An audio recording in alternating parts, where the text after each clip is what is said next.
I got a FAFSA update. If you're planning on attending college during the 2025-26 school year, you need to complete your free application for federal student aid if you want to be eligible for financial aid, assuming your school uses the FAFSA.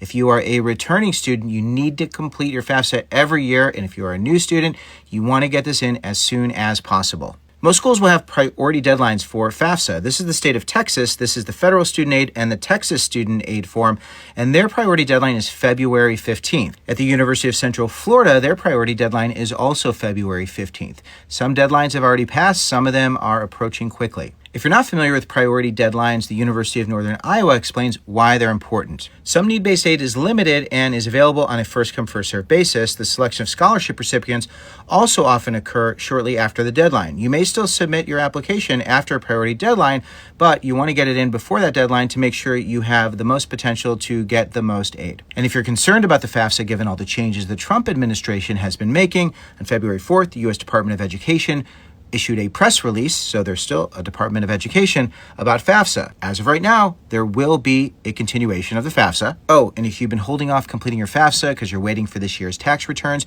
I would contact the schools you're interested in attending and ask them if you should just get that FAFSA submitted, because you want to make sure you get that in by those deadlines.